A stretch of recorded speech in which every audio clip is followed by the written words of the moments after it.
This will go along with a video I put out called The First Person God Speaks to the Second Person, Humanity, and Gives Life.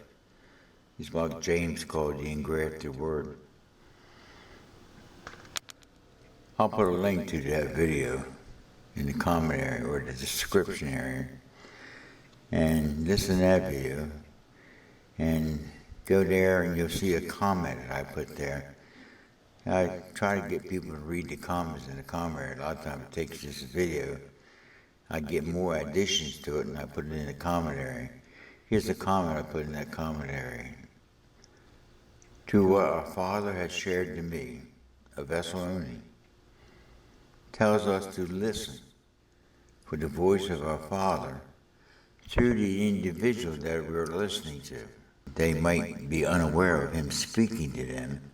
It is you that have to hear it. Many times the answer that they're asking for is found in the very question. Listen for this, and when you hear it, say as Jesus said many times, be it unto you according to your faith. Faith at that moment is the substance, the answer to their question, which happens and would be the evidence unseen of what they were hoping for. All this is found in Hebrews 11:1, expressing living words, seen in this paragraph, through me as a vessel only, and is not my opinion. So Hebrews 11:1 says, faith is the substance of things hoped for, the evidence of things not seen, an answer to your question or your situation. Many times I've listened to people, and I got to learn to listen, but not necessary to their opinions and ideas, or you sitting there trying to come up with your opinions. Really listen to it, to someone. It's an art that you develop over time. Not sit there trying to come up with a rebuttal or trying to top what they're saying. You learn to listen, really listen. Many times repeat back to them what you heard them saying, and say to them, let me see if I heard you correctly. And repeat them almost word for word. A lot of times, their very question, God is trying to answer them. They're not aware of this. They got a question, and God gives them an answer. Like I brought out in this other video I just mentioned. The woman with a blood issue, she heard, unaware to her, the voice of the Father telling her, if you but touch the hem of His garment, you'd be healed. But she expresses it, unaware of this fact, as if it were her own thoughts. It was the thoughts of the Father. Now, faith, if it's not acted upon, dies. It comes out of the book of James too. And you get that old debate of works versus listening to God's voice. We got to work. No, it's not about your work. It's learn to hear His words. How does James say it? Let me think a minute. Faith without works is dead. So people try to go, see, we have to work in conjunction with our faith. You got a total misunderstanding. James wasn't saying that. Well, the Father wasn't saying this to James as a vessel. But He was saying, when God speaks to you, aware or unaware, if you would act on it, it's life. Things happen. Now, if you're aware of it, you hear God speak to you, and you act on it. So understand, the individual doesn't know that the Father's speaking to them, but you hear it, and you know that the Father's speaking to them unaware. But you got to know that. So you're not saying what you want to say, anything other than you heard what the Father was saying to them, and you would say to them, not this is exact word, this is the word Jesus used, you got to understand that. You would say to them, so be it. But you just said, they might question you. What do you mean? You just said something I heard. Now you're not telling them. You just say to them, so be it. And what they said, unaware, will happen. I've seen it happen this way. With conversations with my wife and a few other people. We're having a long conversation, and I just picked up on this. And I used to sit there and listen to my wife, but I'm not listening. I'm sitting there thinking what I'm going to say back to her. And missing what the Father was saying to her in her moment of question and doubt.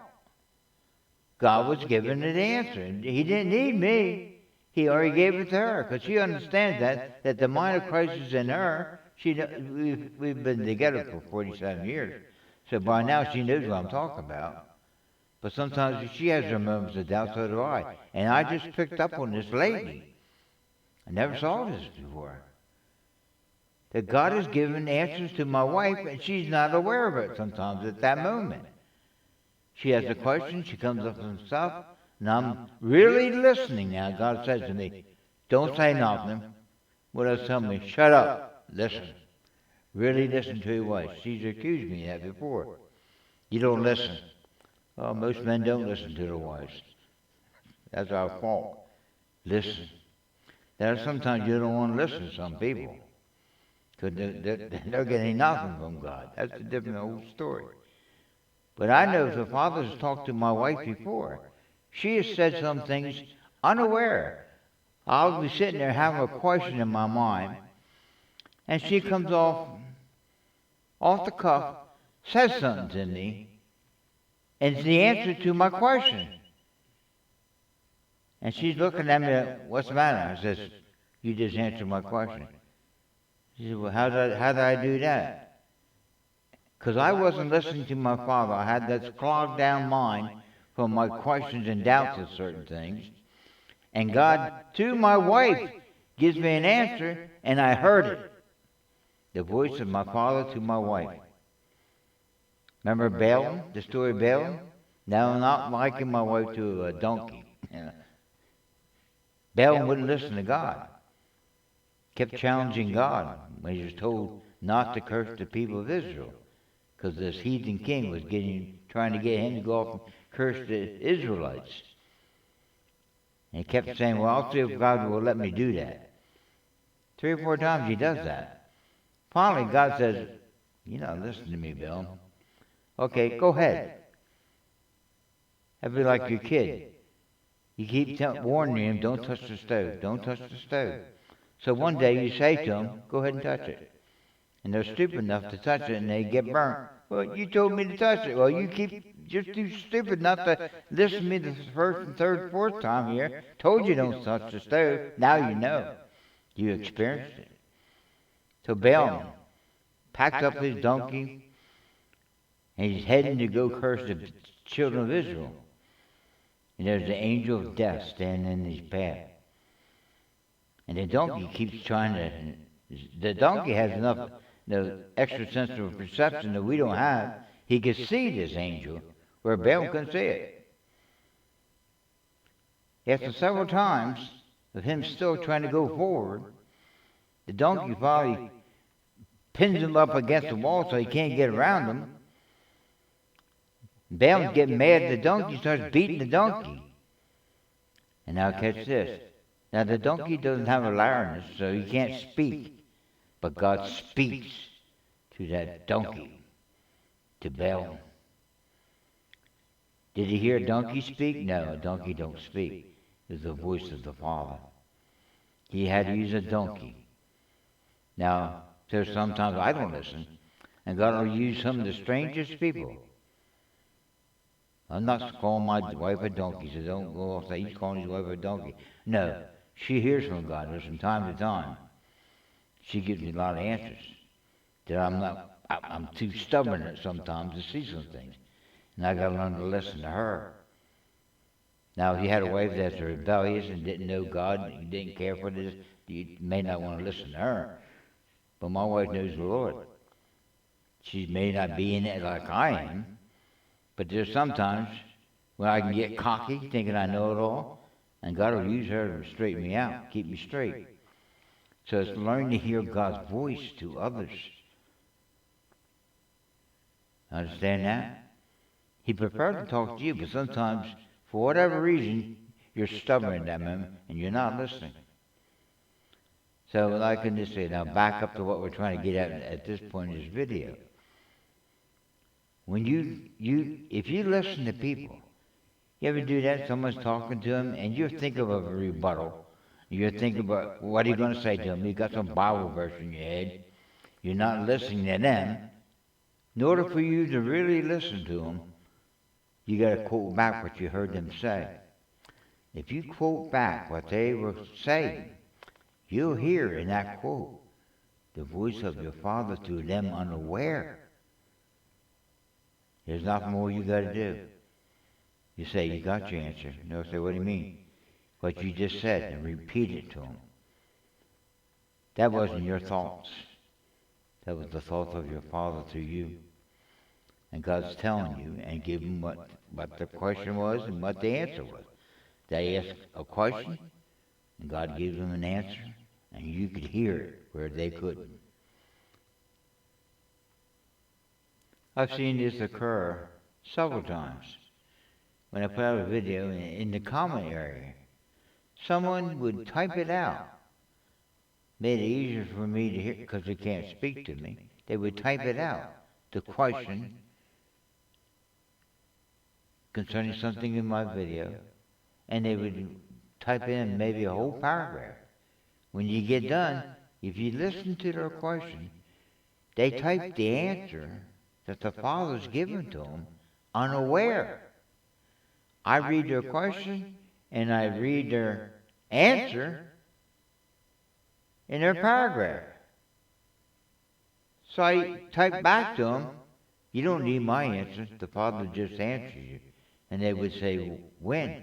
I said, and I would highlight what they had just said. That's your answer to your question. The Father heard your question, and He gave you your answer. They're amazed. Not at me, because I didn't have to give them anything from the Father. The Father already gave it to them, proving the fact that the same mind that's in me is in them. That's amazing when people see that. We can hear from one another. Sometimes I get hung up in certain areas of my life, I just can't hear something.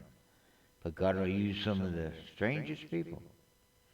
Many times, some of my subscribers should give me answers. And I'll thank them, and they'll wonder, what are you thanking me for? I said, that was a question in my own mind. I never heard the answer. And the Father just answered it using you. And they're amazed. That's why we can have this fellowship of the mystery of the mind of Christ being not only in me, but in you. He's in every one of us. So, like I keep saying over and over again, if you can't hear me, you got to listen to your Father. Because you got the same Father, you got the same mind. If He could teach me, He sure could teach you. So you're not dependent upon me. We can have fellowship together. I want that. Not that you go away and never come back. I want to have fellowship with you. But you don't come to me as if I'm the only one with the answer. You know? You're not following Paul Woodward. You're following the voice of your Father. You should be able to hear the voice of the Father through me. A lot of times it's confirming what He's already told you. Like I said, a lot of these people that show up on these videos, they already knew this stuff before they met me. And they're amazed. They wonder, how did he get this? How did he get what I got? And I hear that some of their comments, and I'm saying, well, that's amazing. It took me years to see this stuff, and they knew this stuff before I knew it. And we have a fellowship together. We're of the same mind, the same judgment. Beautiful. That's the fellowship of His mystery, of Christ in you, the mind of Christ. So this goes along with that series, the mind of Christ. I'll probably put it in that series. Powerful.